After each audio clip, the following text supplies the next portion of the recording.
This is how he communicates with the ayahuasca, how he woos and caresses it.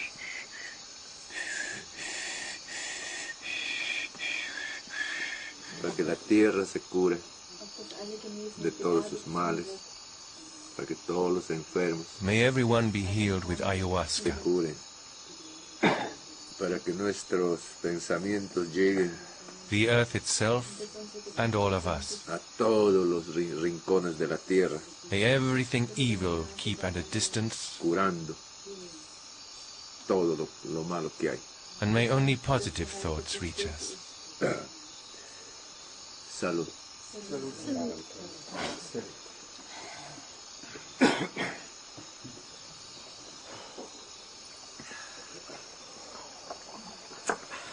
Ayahuasca. Pure, horrible-tasting medicine, which we're hardly able to swallow.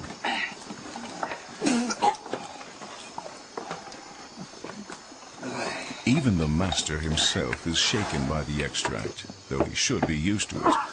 All his unusual healing successes have been achieved with ayahuasca.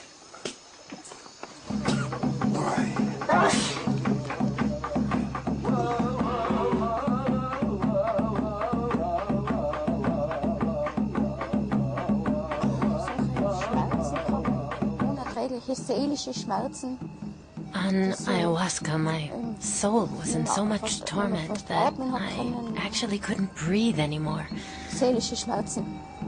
So meinen innerlichen Hass, was ich gehabt habe, und My inner hate, the Vater-Mutter-Probleme etc., die Probleme, was man halt so mitschleppt. problems with my father and mother, Die ganzen Schmerzen intensiv fühlen, weil sonst verdrängt man sie ja immer, oder? the problems you carry inside you are suddenly there, Und auf einmal sind sie da, ganz blank. naked. Und It's so intensiv, wenn very man intense when you feel the Schmerz. pain which the body expresses by sweating and Ein expunging. innerlicher Schmerz ist, was auch beim Körper noch ausgedrückt wird, indem dass man schwitzt, bricht. When the body is out of control and you're no longer in command of it or your soul. Nicht mehr Herr seines Körpers und seiner Seele eigentlich ist. Nevertheless, this was her turning point. Also wie ich von Peru nach Hause gekommen bin, When I returned from bin ich Peru, total stark gewesen. Ich habe mich gefühlt wie ein Baum, I felt exceedingly strong, stark, as stable as a tree, voll Kraft, full of power and Power. energy. So kräftig war ich noch nie. I've never been so strong in my life. Nach einem Jahr bin ich wieder A year later, I returned to the clinic zur stationären Aufnahme für for an meine examination. Untersuchungen. After they checked me for a week, the doctor sat down on my bed Da habe ich halt die ganzen Untersuchungen gemacht. Und nach einer Woche hat sich der Arzt auf mein and told Bett me gesetzt. I no longer had Und hat cancer. gesagt, ich habe keinen Krebs mehr. Ich habe zwar noch I Leberzirrhose, still aber had keinen cirrhosis Krebs of the mehr. liver, but not Und das cancer. war gerade Ostern. It was Easter, Und er hat gesagt, ich soll and meine he said I Auferstehung should feiern. celebrate my resurrection. Ever since this experience, I've been able to find an increasing number of healers who've been able to help their patients celebrate their resurrection. There are a great many in Baguio, in the northern part of the Philippines. I ask a taxi driver about a healer, and he tells me straight off. Outside Baguio, there is a clinic in which patients were operated on by the dozens without scalpels. Doctors operated with their bare hands, in a purely spiritual way. In 1969, an earthquake, followed by the death of the head doctor, or more accurately, head healer, Anthony Powell, led to the clinic's closure. Joseph, who used to work for the clinic, can still recount Anthony's revolutionary healing successes before the earthquake. You consider him the greatest healer here? He's the greatest because that's the time when I've seen lots of people, huge, plenty. All over the five-star hotel are booked just to see Tony. It's fully booked, huh? The five-star hotel. Yeah. I asked them, we're from here, oh, we're from Canada, we're from Australia, we're from all over the, all over the world. Yeah. From Alaska, Yeah. like. Yeah. What kind of cases came here? Most cases who came here are those who cannot see well, back pain, migraine, see, and cancer. He was able to cure cancer? Because if he cannot cure the people, how come the more people are coming? See? If you cannot cure somebody, nobody will come. Despite Anthony Powell's death, an increasing number of patients began coming to Baguio. His shamanic method, operations without scalpels, spread throughout the Philippines. In the meantime, it is widely practiced here. For example, by Lawrence Cacteng. He asks straight off what problem made me consult him. I tell him of a fractured vertebra which had to be operated on and which I still can't put under strain. His waiting room is full of natives, but often patients who have traveled a long way can also be found here. I let an Australian woman go in before me, as I'm still a bit queasy.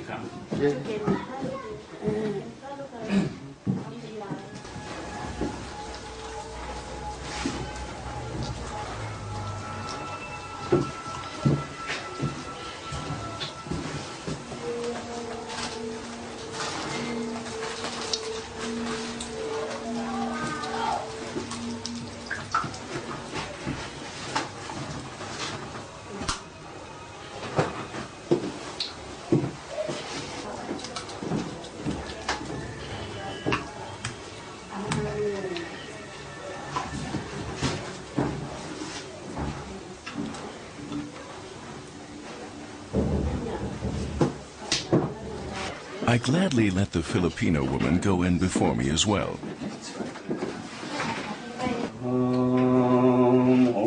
Holy Spirit, we need thee.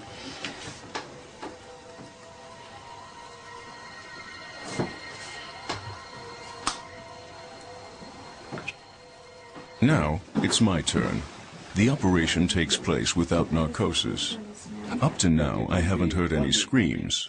People say there is a little bleeding during the procedure. Because you are the one that heals people. We are only an instrument. We ask all of this in your name, O Lord. Amen.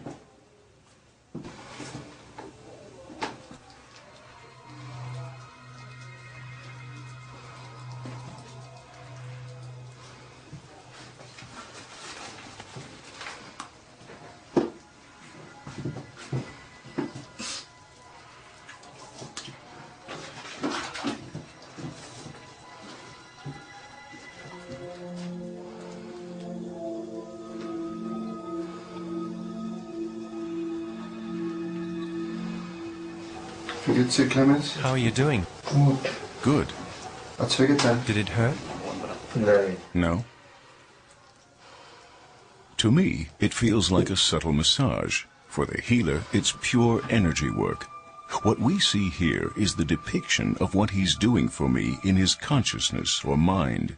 He concentrates on freeing me from damaged cells, ballast, and blockades. His hands only symbolize the healing he's carrying out for me on a mental level. Most of the reality is not in what we're seeing here, but in the place where the spiritual healing is carried out, namely in his consciousness, which he uses to treat my body. In this same manner, he's healed many patients suffering from very serious illnesses. In the end, we can only heal ourselves, but often we need someone to stimulate our inner powers. We have forgotten that we're primarily spiritual and not physical beings. That's why it's helpful if someone shows our consciousness through a physical action what it can achieve as soon as it becomes independent from the physical world. Brain researchers have discovered that our sense organs, the eye, for example, and the things they perceive and transport to the brain constitute less than 10% of our total perception. More than 90% of our perception is determined by the perceptual glasses through which we look at the world, including our prejudices, attitudes, and habits. The most important characteristic of our brain is its ability to create its own reality at any given moment. To accomplish this, it takes more than 90% of the necessary information from its own reservoir. Therefore, What each individual generally believes to be true is only a unique construct of his own mind.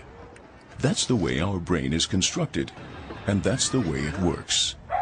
Shamans, spiritual healers, and surgeons without scalpels apparently utilize this functional mode of the brain. Joseph introduces us to Anthony Powell's daughter. She too is a healer and even performs bloody operations without a scalpel. Through whom did you learn the healing process? My father is the first Filipino healer who could open body. So, before it didn't happen? No, he was the first. He was a farmer who believed devoutly in Christ and began working as a shaman very early on. First, he used knife, but medical doctors always accuse my father of illegal practice of medicine. And after that, he pray and pray. That's what father told us. And then he could open with his hand. But he is entranced that time, and he don't know. He removed even the intestine inside and close. I put it back and close without scar. She now removes my energy blockades without opening my body. Sometimes the magnet healing is the same as this bloody and spiritual operation. If the power is so strong, the sickness will be out also. Even not doing the spiritual operation or the blood operation. In magnetic healing, it's apparent that the effect is solely on a spiritual level. Arsenia doesn't even touch me. The question of success depends largely on whether I myself believe in what she's doing. In my case, my belief must not have been very strong. For many people, though, her father's method of surgery was certainly the more convincing reality, simply by virtue of the fact that blood has a very strong effect on our psyches, especially in cases of acute illness.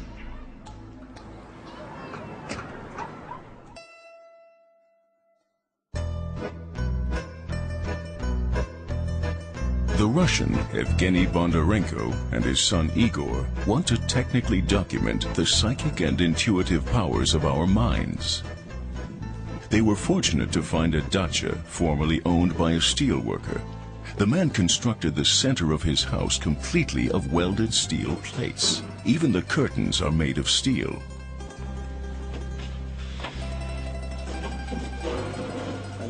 An ideal place for experiments is the potato storeroom. It too is made of welded steel plates and serves as a perfect, completely isolated location for measuring the power of the mind.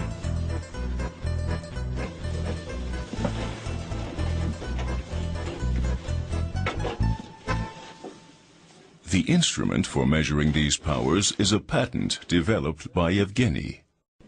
This sensor. Evgeny switches on the computer. It is equipped with special American software, which converts the frequencies received by the sensor into digital signals. In the meantime, I have coffee with Evgeny's wife.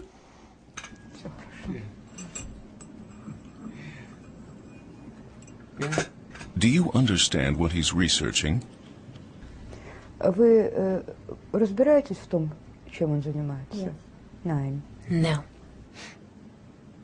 Do you believe in the power of the mind, that it is made in such a way that it can manipulate machines? Yes. Have you had any experiences with this phenomena?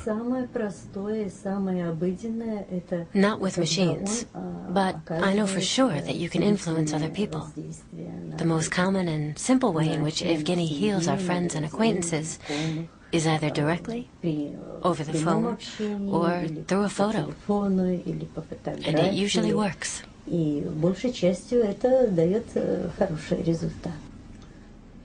That means telepathy is a part of your everyday life? In my opinion, it's not really telepathy. I think telepathy is more a kind of thought reading. Evgeny is more concerned with mental healing. The power he uses to accomplish this is now going to be measured. The clocks are synchronized. Then everyone has to leave the house. Evgeny knows how skeptically the powers of the mind are regarded, so he's left mental healing up to others for the time being.